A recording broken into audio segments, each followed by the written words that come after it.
آج یہ بقا کی پہچان ہے، یہ عزاداری کا انعام ہے کہ آج دیکھیں کتنی بڑی کامیابی ہے حسین کی۔ ایک وقت تھا کہ حسین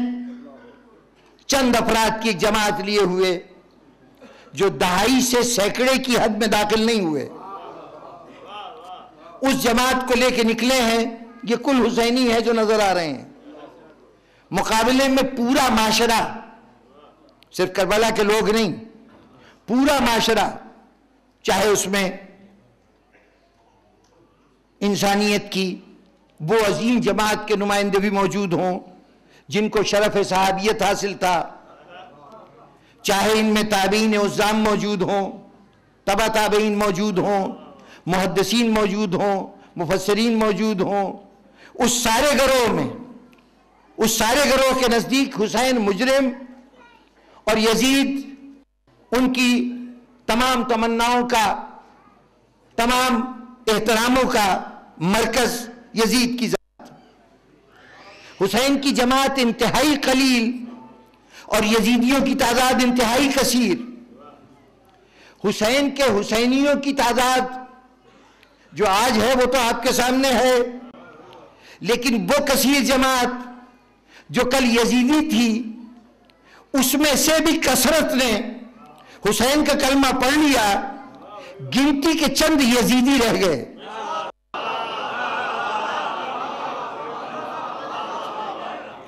آج مسلمانوں کی اکثریت عظمت حسین کی قائل، مقام حسین کی مداح، سطح کا فرق ہو سکتا ہے، اظہار محبت میں درجہ بندی ہو سکتی ہے، لیکن کون سا مسلمان ہے جو یہ کہے کہ ہم حسین سے ہٹ کے یزید والے ہیں؟ گنتی کے چند لوگ، شاید اتنے بھی نہیں جتنے عہد حسین میں حسینی کم تھے۔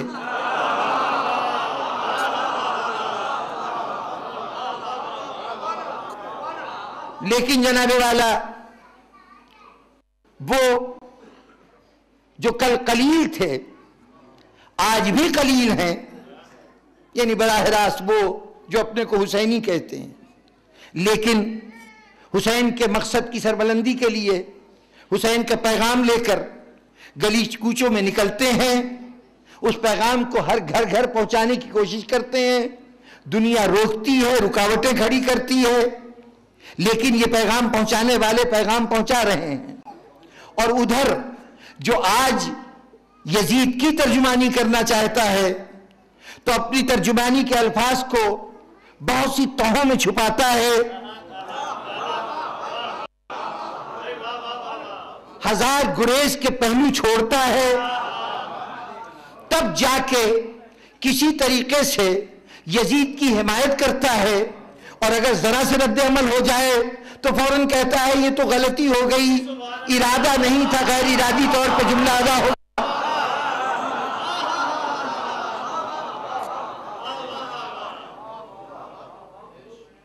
حسین نے اکثر قلت کو کثرت میں بدل دیا، اور جو آج یزیدی قلت ہے اس کا عالم یہ ہے کہ اپنے جرم کا اعتراف کرتے ہوئے، یعنی اپنے جرم تو چھوڑیے، یزید کی مدح کرتے ہوئے اسے دائیں بائیں دیکھنا پڑتا ہے، کوئی سن تو نہیں رہا۔ جناب والا ذرا ملاحظہ فرمائیے آج کیفیت کیا ہے کہ حسینی تمام مخالفتوں کے باوجود، فتووں کی کثرت کے باوجود، اپنے متعلق بولے گئے لاتعداد جھوٹوں کے باوجود ذکر حسین شان سے ہر جگہ بیان کرتا ہے، اور ادھر ذکر یزید کے لیے ہزاروں بہانے بنائے جاتے ہیں، پردے ڈال کر بات کی جاتی ہے۔ یہ تو ہوئی ایک بات، لیکن حسین کے ماننے والے دنیا میں کہنے کو قلیل، اس کے مقابلے میں یزید کی وکالت کرنے والے تعداد ان کی بھی قلیل، لیکن کہتے یہ ہیں کہ ہم کثرت میں ہیں۔ جس گروہ سے وہ خود کو وابستہ کہتے ہیں وہ گروہ بھی ان کو اپنا ماننے کا تیار نہیں۔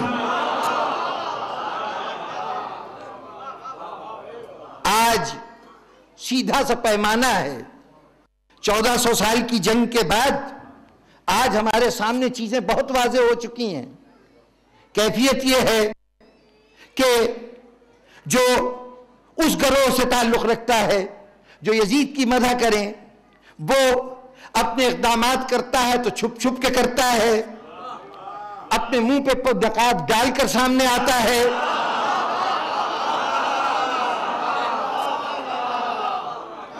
جو نگاہوں سے پوشیدہ رہتا ہے،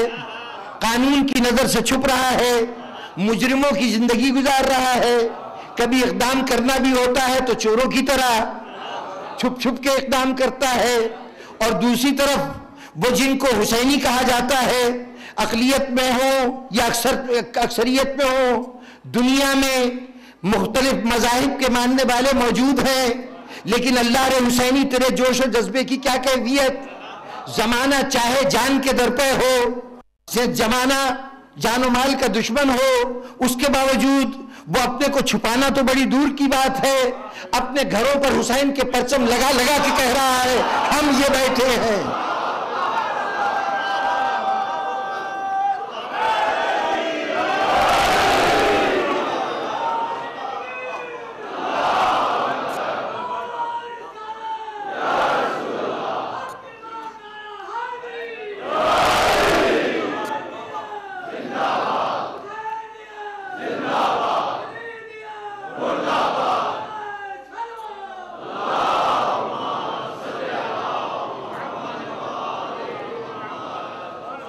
تمہارا جرائم پیشہ لوگوں کی زندگی بسر کرنا بتا رہا ہے کہ احساس جرم تمہارا پیچھا نہیں چھوڑتا، اور ہمارا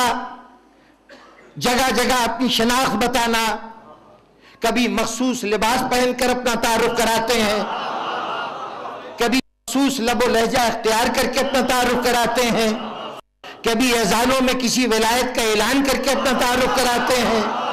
کبھی گھروں پہ پرچم نصب کر کے اپنا اعلان کراتے ہیں، کبھی سرے بازار نکل کر اپنے سر پہ ہاتھ مار کر اپنا تعارف کراتے ہیں. یہ ہمارا تعارف بتا رہا ہے، تمہارا چھپنا بتا رہا ہے کہ تم جو کچھ کر رہے ہو احساس ہے کہ یہ جرم ہے، اور ہمارا علل اعلان سامنے آنا بتا رہا ہے کہ نہ ہم کسی چیز سے ڈرتے ہیں نہ کسی بات پہ شرمندہ ہیں.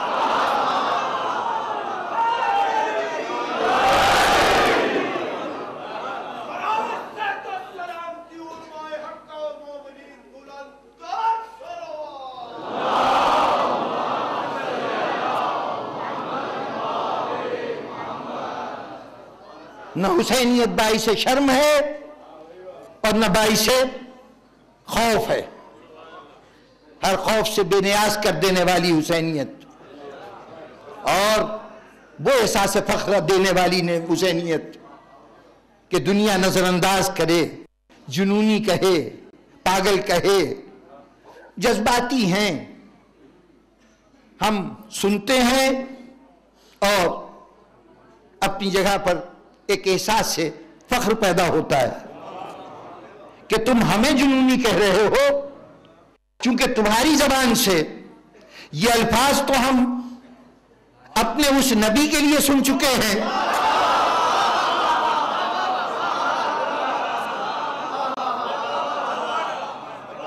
جس کی شریعت میرا سرمایہ افتخار ہے. تو شوق سے ہمیں اس جرم میں شریک کرو. تم کفر کا فتویٰ دیتے ہو، ہم کہتے ہیں ٹھیک ہے، تم نے ابو طالب کے ساتھ ملایا نا ہمیں.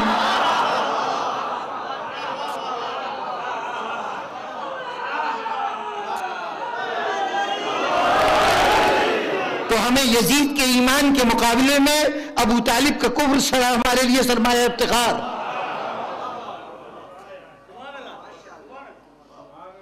بزرگان گرامی، مجھے بڑی اس وقت ایک عجیب سی خوشگوار سی کیفیت ہوتی ہے جب فریق مخالف کی بے بسی دیکھتا ہوں. یزید قابل احترام ہے اس لیے کہ مسلمان تھا. ابھی سعودی عرب کے جو اس وقت کے مفتی اعظم ہیں جناب عبدالعزیز آل شیخ، انہوں نے ٹیلی ویژن ایک انٹرویو پہ ارشاد فرمایا کہ چونکہ یزید کے والد گرامی نے اپنی زندگی میں یزید کی بیعت لے لی تھی، اس لیے اب حسین کو حق نہیں پہنچتا تھا کہ یزید کی بیعت نہ کریں، اور اس طرح حسین بقول ان کے نقل کفر کر رہا ہوں کہ حسین مجرم ہیں، گنہگار ہیں، اور ہمیں دعا کرنی چاہیے کہ اللہ ان کو بخش دے۔ جناب والا، یہ ارشاد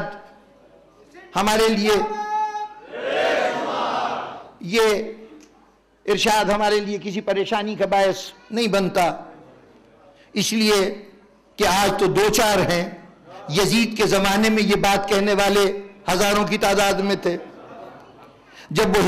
ہزاروں سمٹ کے دو چار رہ گئے ہیں تو ان دو چار کی زندگی کتنی ہے؟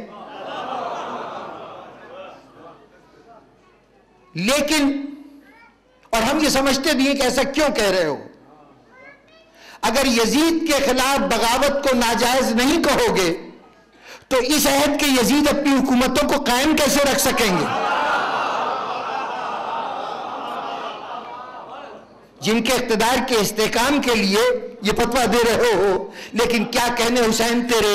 1400 سال پہلے تو نے ایک فتویٰ دیا تھا، آج بھی کوئی ظالم و جابر تخت پہ بیٹھتا ہے تو وہ اس تخت پہ بیٹھنا اپنے آپ کو اس وقت تک غیر محفوظ سمجھتا ہے جب تک تیری شخصیت کو درمیان سے ہٹا نہ دے۔ یعنی ہر عہد کے ظالموں کے لیے حسین مسلسل ایک خطرہ ہے،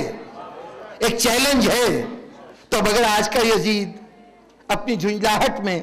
یہ باتیں کرتا ہے تو ہمارے لیے کوئی پریشانی کی بات نہیں، لیکن یہ جتنی باتیں کہی جائیں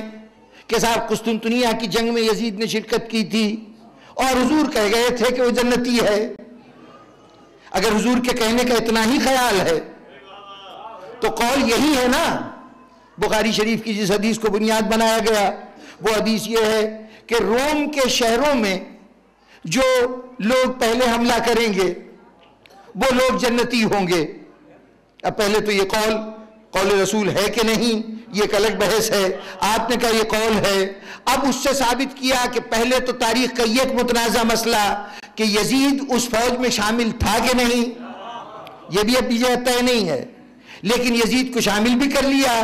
اور اس کے بعد یہ فیصلہ کیا گیا کہ روم کے شہروں میں قسطنطنیہ پہ حملہ ہوا تھا تو اس قسطنطنیہ کے حملے میں چونکہ یزید شامل تھا اس لیے یزید جنتی ہے۔ ارے بھائی، جس رسول کے کہنے پر قسطنطنیہ کے اوپر حملہ کرنے والوں کو جنتی بنا کر اس میں یزید کو شامل کر کے تم مجدہ جنت سنا رہے ہو، اسی رسول نے تو یہ بھی کہا ہے کہ حسین جنت کے جوانوں کا سردار ہے۔